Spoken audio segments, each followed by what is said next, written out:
Dear ones, I am Archangel Michael.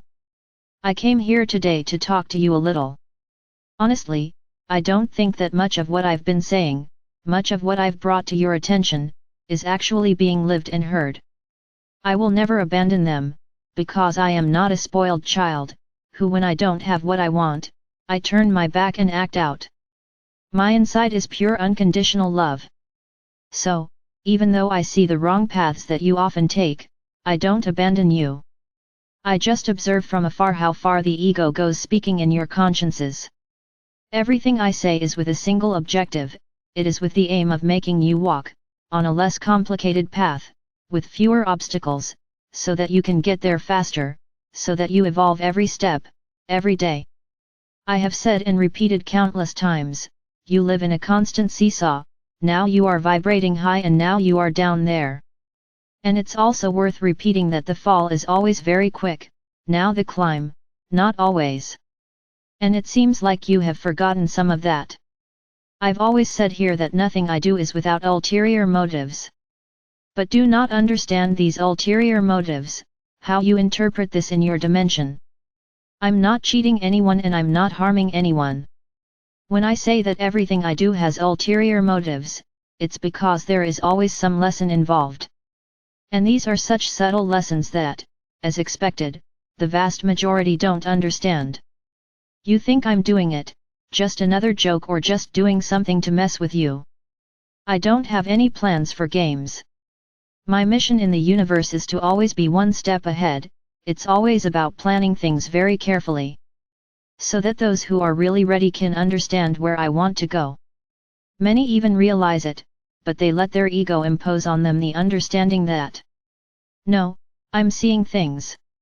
It's nothing like that, and they let the lesson pass. Those who listen attentively, who follow the path with love, with dedication, perceive the lessons, however subtle they may be.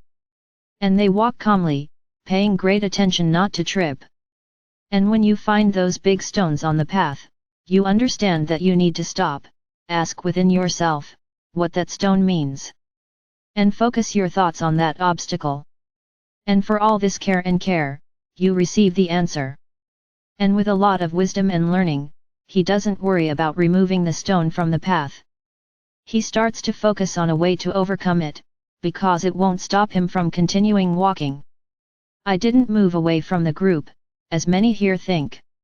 I just know why I do everything I do. And I can tell you, it doesn't matter why, it's my decision. Others are having the chance to speak to you, as they always have. But let's understand, you had intensive training. For years, practically, you were here learning a little every day. But everything has a beginning and an end. And the great teachings, those that make you reflect and change, had already been applied. Then the time came to release the army. It's like a period of training, in which you are confined, exercising, learning, studying, suffering, getting up, falling, getting up again. And at the end of that training, you are soldiers ready for battle. So there is no longer any reason to keep them confined, we will only maintain reinforcement classes, but no more confinement. So I no longer have the need to come here daily, to stay, as you like to say, hitting the same key. This becomes repetitive and boring. And then instead of me attracting more people, you yourselves will get tired of hearing the same thing over and over again. Sometimes, I'm repetitive, because it bothers me to see that you didn't hear what I said. Like what I'm doing here today. I also reflect, because many times, I may be acting in an inappropriate way. Then I stop and reflect on the consequences of what I do. No, don't think that I don't think I'm perfect, because I don't have that superiority of thinking I'm perfect. This is ego. Your ego makes you think about perfection or not. We have strategies, and when the strategy doesn't work, we are very humble in going back and taking a new path. So yes, I keep analyzing where I missed something. I keep going back to everything I said to try to understand where I didn't focus enough for you to understand. As I said a moment ago, I will never abandon you. I could stay here for a month, a year, without saying a word, but I will remain the same, for each of you.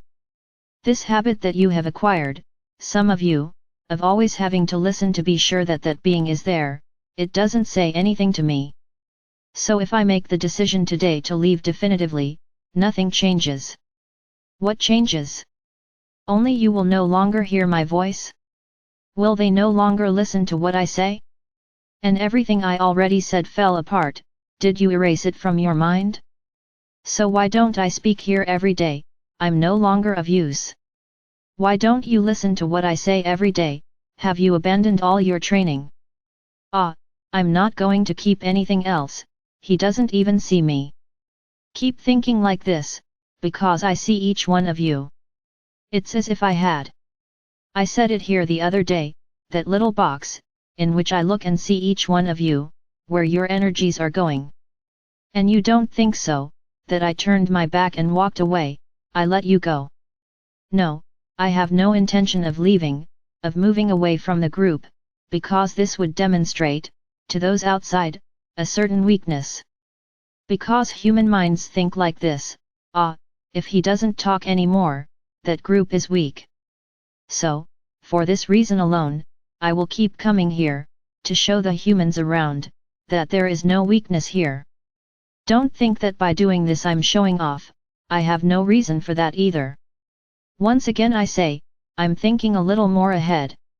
You don't know what happens behind the scenes. So, don't try to understand my attitudes. I'm not going to stay here talking about the same thing for a long time. I just wanted to remind you of what I've been saying for some time now. You have to learn to express unconditional love. I agree, and I demand it. I don't want criticism, I don't want anyone pointing fingers at others, no one judging, I don't want that, because this is not loving unconditionally. So respect for others, above all. Be truthful, do not use false statements or false objectives, so as not to tell the truth. The truth, however painful it may be at that moment, leaves no room for comment. Because it is there, lived in and clean. Now the lie is not, if you lie, you will be able to manipulate what was said for a long time.